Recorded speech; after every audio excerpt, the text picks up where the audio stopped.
such a thing.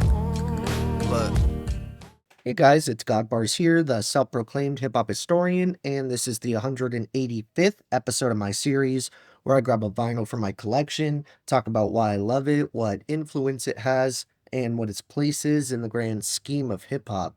Ka is one of those MCs that's kind of similar to Griselda for me, where I went through a giant phase of listening to his music all the time, which was honestly for a good chunk of the 2010s. And he's still going strong, putting out killer material to this day. I personally first got introduced to him in his idiosyncratic style when he featured on Pro Tools, one of GZA the Genius's more underrated solo LPs in the mid to late 2000s. However, in the same vein as other favorites of mine like Billy Woods or LP, Ka's modern success was preceded by decades of hard work and grinding that began back in the 90s with his role in a dope but somewhat underground crew called Natural Elements. The most notable moment for this crew arguably came when they got a track placement on the iconic first volume of the Lyricist Lounge.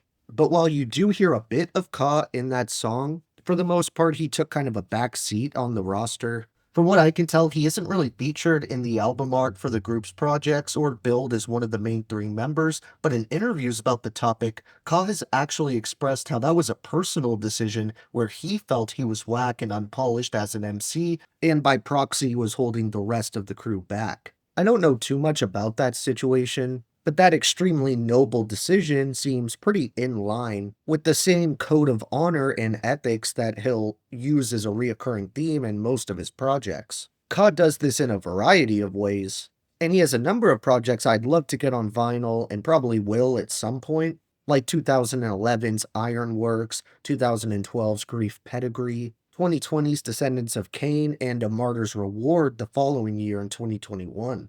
I just haven't been able to find any for a reasonable price yet. This is especially the case when it comes to Orpheus versus the Sirens, the 2018 collaboration Ka did with the producer Animos, under the pseudonym Herman and the Recluse, which is pretty much neck and neck with 2016's Honor Killed the Samurai for the title of favorite album in his entire discography. While I haven't gotten my hands on that gem, I do have the LP that really sent me down this hip-hop wormhole, his stellar 2013 album, The Knight's Gambit, which helped define Ka as this dense, conceptual, and witty writer, with a knack for penning these vivid, metaphorical, and thoughtful stories that mirrored his experiences growing up in the ghetto of Brownsville, New York. He constantly highlights the inherent and often systematic odds that are weighed against Black people in underprivileged areas, and how to go about navigating those situations with poise and caution. While you can find similar themes of honor and resilience on here that would turn up on many of the later projects in his discography,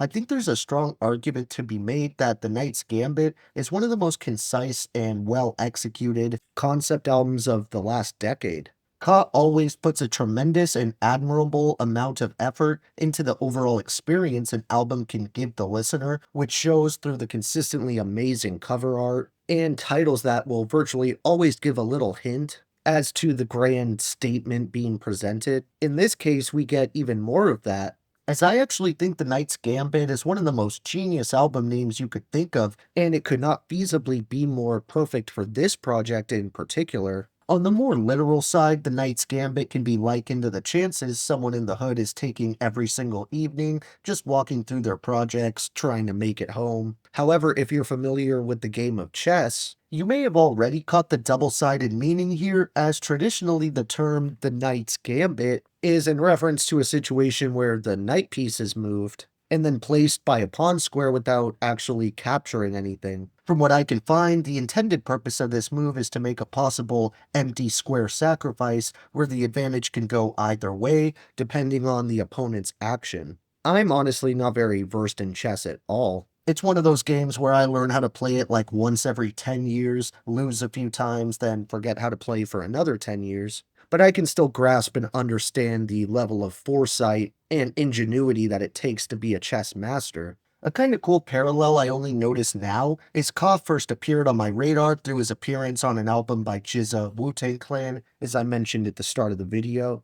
And if you weren't aware, GZA the Genius is pretty much hip-hop's default chess aficionado. I'm not sure if that actually has anything to do with how he first gained an association with Ka, or if it was something they bonded over after meeting. But either way, I thought it was a pretty fun coincidence, and past that, it's another example of two real-ass dudes who did their time in the hood and have probably seen their fair share of dirt done, yet enjoy and excel at a game that an unfortunate amount of our community would discern as nerdy or for white people. But as dense and well thought out as this concept is, the idea really gets brought to life musically through Ka's forward thinking and enveloping production style. While he occasionally will pair with select producers to handle his beats on certain projects, The Knight's Gambit is one of the many examples of Ka completely handling all the instrumentals on his own. I think that really allowed him to give the subject matter the treatment it warranted and needed, and it further helps the LP feel as if it's solely the product of one mind, and it exists in a dimension of its own that's really only shared by the other Ka output.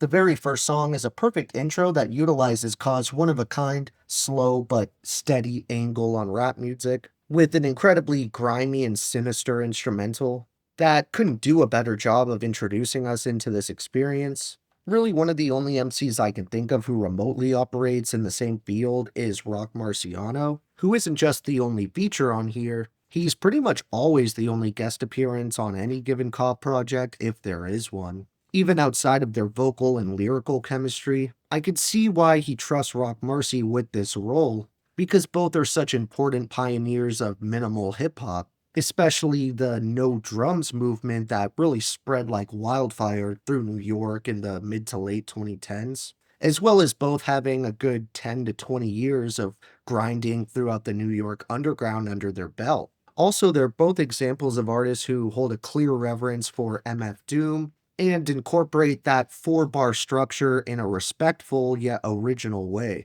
The lyrical onslaught is relentless through the Knight's Gambit, and he touches on a litany of topics as always, be it religion, racial oppression, family, or the direct trauma caused by having to grow up in the projects, all of which is introduced flawlessly through the opening track. Here, Ka gives us a wide assortment of lyrical gems, some of my favorites being when he says, "Left behind my childish ways, deal in adult matters for petty pay, work every day like there's no Sabbath. From Flatbush, the crack push, get popped for low fabrics. We bubble and shovel to the snow addicts. Porch archdiocese, each abs its own parish. This my pulpit, and I don't preach no bullshit. Want beginner's luck? Slim bub for the full flip. Fuck the planning, we stuck the landing. Baggy clothes gladly tuck the cannon. Nothing diminish the business of the scrambling.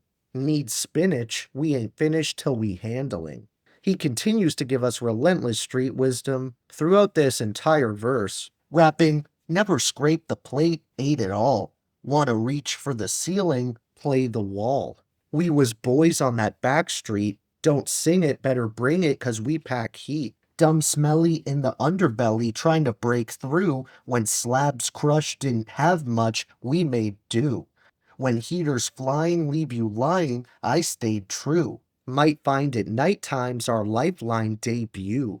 Curtains draw dirt poor, but come work the store. Person heard you snore on a tour, you get hurt for sure. Nimble creepin', simple greetin's words of war, a show of rough from yo what's up, observe your door. Recruit a hard shooting guard, stay on point.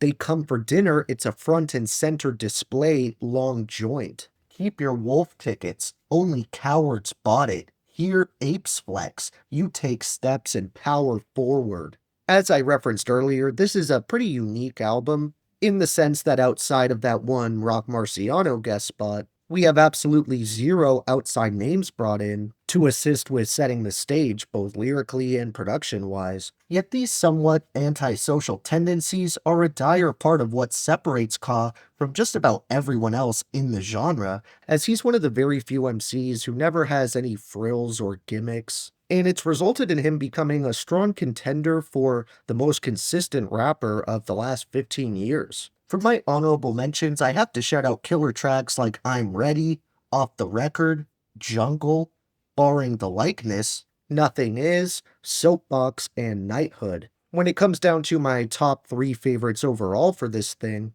I would definitely have to go with You Know It's About, Our Father, and 30 Pieces of Silver. Thank you for watching my 185th video. Next up, we have another titan of this genre who's been on the page before, but only for projects from the 90s or 2000s. So look for that one, and if you enjoyed, be sure to like, subscribe, and let me know what your favorite moments off this masterclass of a concept album are. Don't forget to have a great day, and I'll see you next time.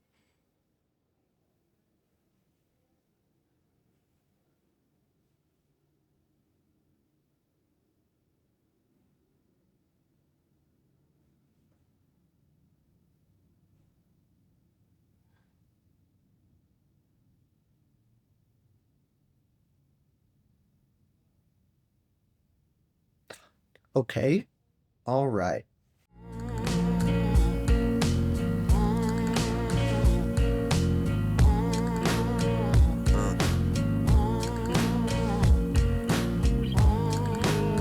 Who would do such a thing? Look, I stand in the flame of a feeling we call pain. Father's Day mug, little hand shaped of clay. Carrier planes flew overhead in pockets.